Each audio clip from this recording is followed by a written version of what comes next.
Thank you so much for joining me on this edition of the Normal Faith Podcast. I'm your host, Terrence Jones, and I want to talk with you about these uncertain times that we are living in.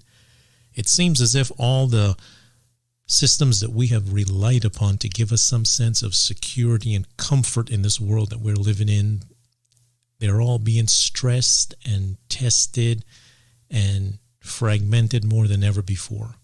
There was a time when in our society, there may have been one thing happening in one particular area at a time, whether it might have been, let's say, a political issue dealing with elections, or it could have been an economic situation with a recession, or maybe it could have been social unrest. There was a time when these things were happening just one at a time. But because of the COVID-19 and the shutdown and everything else has happened because of that, it seems like there's been this cascade effect in all of our societies, where everything just seems to be happening at one time. Particularly here in the U.S., we face these struggles. It would seem everything is just happening all at once. And we look at our political system, and in spite of the pains that many of the citizenry seem to be going through, it seems as if our politicians at the highest levels can't seem to orchestrate a clear plan forward that everybody can be a part of. And because of that, we see that in addition to this political uncertainty and these struggles that are happening, there's now an economic crisis that we're facing. So many people have lost their jobs. So many people are now underemployed. So many people are not being able to make their bills at the end of the month because of the shutdowns that is happening, because our society is just not the same as it was before. And we're still dealing with all of this social unrest that we had for equality and some sense of racial equality within our society. And all these things just seem to be happening at one time, that it is affecting the very fabric of our society. And all these things that we might have relied upon to help us feel safe, to give us some sense of comfort, they're all being tested at the same time. And maybe you have seen this when you try to go do your research and you want to try and get some information on how best to plan and how best to move forward. Anytime someone comes up with an idea on what would be a good solution, it seems as if there are 20 hatchet jobs that happen immediately to tear up or to hack down whatever it is that person just recommended on how we can all move forward. It's like if the idea didn't come from one particular side, then it's no good. And we're left with that struggle. We're left with that fight. We're left with that stress and that frustration. And how do we handle this? We're those of us who don't have power to make changes at a societal level. We still have our bills to pay. We still have to deal with the issues that we face. How can we move forward? How can we handle this? And for Christians, there might have been a time when we could have at least we could have said, well, maybe I can go to church. I can go and worship God, and I can fellowship with other believers and get some sense of encouragement, some fortification to my soul. But as believers, we don't even have that now. For churches that are open, there are pretty strict rules now on what goes on within that building and the social distancing that is there. We can't have that fellowship and rest upon that encouragement and that strength that unity used to give us before. And our world is now different. Our world is going to change from this point forward. I mean, as much as there are many health officials and doctors and laboratories that are working on trying to get some kind of vaccine, I mean, even if they do come up with something and they were able to somehow manufacture a cure to this, where we can just, inhale something and we could be immediately cured or protected. We would never be able to have an effect from the virus infecting our bodies and hurting us in any way. If that were possible and it were to happen tomorrow, we still would not feel safe moving forward, because we didn't know about the coronavirus before 2020, and we would be thinking, now how many other viruses are out there that we don't know about? So even if we do get a cure for this, what happens when the next one comes around? So it's It's clear that our world is not going to be the same. It's not going to be the same world that we knew prior to March 2020. But nonetheless, we're still here, right? We're still living. We still have to function. We still have all these uncertainties and the systems and the infrastructures within our communities and our societies that may have helped us before. We see them being fragmented, and we see them failing to meet up to the needs that we have. So what is there left for us? How do we move forward in all of this? Well, I want us to look at a man who experienced a very similar situation, certainly not exact situation, but within the scriptures, a man who was faced with moving forward in very uncertain times. And that man is Ezekiel. And I want to read for you just 3 verses found in the book that bears his name in the Old Testament, the book of Ezekiel, chapter 1, and I'm going to read verse 1, 2, and 3. Let's start here with verse 1. It says, "In my 30th year, in the 4th month of the 5th day, while I was among the exiles by the river Kibar, the heavens were opened, and I saw visions of God. On the 5th of the month, it was the 5th year of the exile of King Jehoiachin. And the word of the Lord came to Ezekiel the priest, the son of Buzi, by the Kibar River, in the land of the Babylonians. There the hand of the Lord was on him." So we see this introduction to the man called Ezekiel. And what we learn of him in the very beginning is that he was a man that he was among the exiles or the captives by the river Kibar. This was a place in Babylon. And Ezekiel, he was an Israelite who was taken away captive by the Babylonians when the Babylonians invaded their land and sought to conquer them as a people. And this is his 30th year. He's 30 years old. He is now not in the prime of life, but he's just about starting the prime of his life. He had his whole world ahead of him. But he certainly didn't plan for an invasion to happen into his country, but nonetheless it did. And he is taken away from his land. He's taken away from the structures and the systems that he has known. And he is now placed in this completely different place. And he is not even a man of position or a man of honor or a man of privilege in this new place. He is a captive. He is oppressed in this new place. Now, it says in verse 3 of those verses that I read for you that Ezekiel was a priest. And it was his 30th year, which means that it was at the year of when a man turns 30 in the priesthood that he is ordained to public service. The priesthood for the Israelites was something that you were born into. It was a lineage thing. It was a heritage thing. You were of a particular line, particularly the line of Levi, and that ordained you into the priesthood. So Ezekiel had a destiny from the time that he was born. He knew what he was supposed to do. Everything within his society, everything within his community taught him, everything within his family, within his very blood, within his very bones, prepared him for this particular task, that he was going to be a priest. From the time that he was born, as he was growing up, he understood, this is what I'm going to be doing with my life. And then when the time comes that he should be doing it, instead of having that privilege of being able to be a priest and to draw people into this intimacy with God through the public worship in the nation of Israel, this man is taken up from that, and he no longer is able to do that which he was not just called to do, but that which he was born to do. Man, that's got to be tough. That's got to be hard.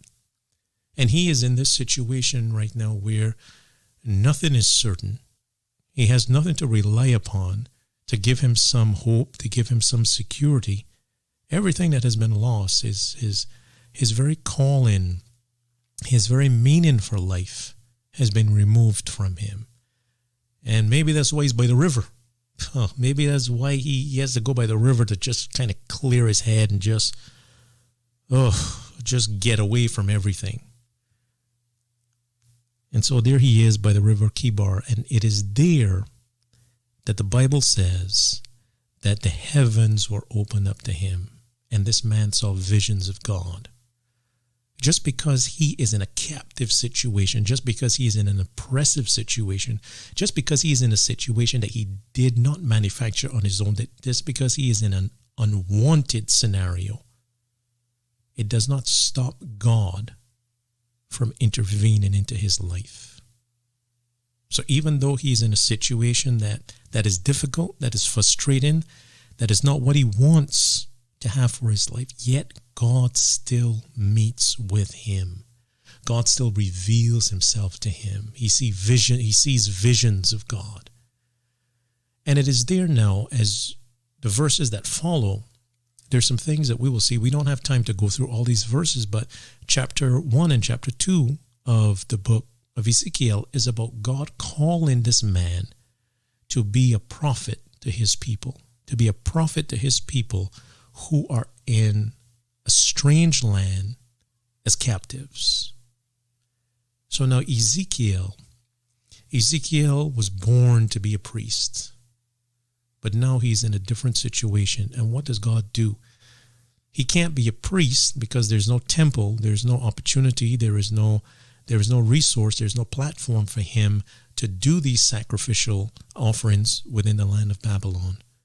But God is still going to use that core of what he was supposed to do. As a priest, he was to draw people into intimacy with God through sacrificial worship. But now he is going to draw people to God, not through the sacrificial worship, but through a message. He is not going to be a priest that leads people into sacrificial ceremony. He is not going to be a prophet that leads people through the revealed word of God, through message. So at the core of it, he is still going to be able to do that thing which he was destined to do, that is lead people into this relationship with God. But it is now going to be through a different method. It's going to be through the method of the word instead of through the method of ceremony and sacrifice. And so God has a mission for him. God has a plan for him, in spite of the fact that he has nothing to offer God. He has no resource, he has no capability, he has no potential, he has no privilege. But nonetheless, God still meets with him. In a strange land, he doesn't know what tomorrow is going to hold, but God has a plan for his life. And that is the reality that falls back to us, to all of us as God's people. These are uncertain times. I agree. I understand that, and I feel it myself. Living here in the U.S., I see these struggles every single day, not just in my own life, but in the lives of people who are around me. But just because these are uncertain times for us, it does not mean these are uncertain times for God. And just as God met Ezekiel right there in the land of captivity, in the land of exile, when he's by a river, he's not doing the things that he thought he would be doing, but God is still willing to work through his life, just like he's still willing to work through ours. Just because maybe we have lost some of those systems of security that we had depended on, it does not mean now that God is somehow impotent, that somehow we cannot move forward now because the plans that we have had, they didn't work out, so now God can't work out.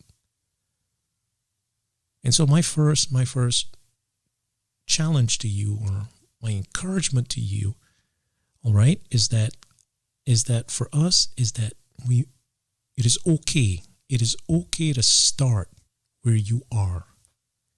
Start where you are. I know that you wish things were different. You wish that the plans that you had in January for 2020, I am sure you wish that those things were being fulfilled right now. All these ideas and all this potential that you saw at the beginning of the year. But no, there are no more. but it does not mean that now you have to be no more. God can meet you right where you are. And when he does that, we can't be afraid to start where we are. That's it. You can't start from a place where you're not. That's impossible. But don't be ashamed or afraid because right now you might have less than, or because your opportunities or your privileges or your securities, they're no longer there like they were before. You can still see visions of God even if you're captive, even if you're in exile. So be willing to start where you are. You might not have what you thought you would have. You might not be doing what you thought you would have been doing, but this is where God can work with you. And then the second thing is that once we have committed to start where we are, the next thing is to move where we're pointed. Move where we're pointed. So for Ezekiel, God came to him and he revealed himself right there by the river. But there the hand of the Lord was upon him. And the hand of the Lord comes upon people in the Old Testament when they are about to do something. People just don't have the hand of the Lord upon him as some type of decoration. It's because God is ready to move in their life. He is ready to do something significant through them. And so his hand is like his authority, is like his power upon them. Now for Ezekiel, he didn't have all the details. As God begins the call in chapter 1, God reveals himself to him. And then in chapter 2, God then starts to explain to Ezekiel, here are the things that you're going to have to bear in mind as you become a prophet. As you move from being a priest to now being a prophet, here are the things that you're going to have to bear in mind. And that's how God works so often in times when they're not clear, in times when things seem clouded and vague and uncertain, is that it always happens at one step at a time, right? But God can reveal enough so that we know at least what direction we should be heading in. And that's how we have to start. God always gives us a starting place. All right. So don't be afraid or worried if you don't have all the answers right now. You can't. Even all the plans that we had in January of 2020, you didn't have all the answers. You had plans, right? You had a direction. You knew where it is you wanted to head, but you didn't know what the destination was going to be. But that didn't stop you from moving forward. Now is no different. All right? When God reveals himself to us, that is the orientation point, right? That is when he gets our attention and points us in the direction, well, here it is where you need to be heading right now. And as we're willing to make that step, just as it was for Ezekiel, as he committed, then God opened the next door for him on, here's what you need to do next. And that is what is going to happen for us. So we have to be willing to start where we are, and then we must be willing to move where we're pointed. These are very basic steps, but in times such as these that are so uncertain, that are so unprecedented, that are so unusual and stressful, we can't plan 10 steps. We can't plan 10 miles down the road. These things take time. These things require patience. These are the days for discernment, for focus, for courage, for determination, for care. And so I want to encourage you in these uncertain times that you not be afraid to start where you are and then move where you're pointed. Thank you so much for joining me on this edition of the Normal Faith Podcast. I'm your host, Terrence Jones.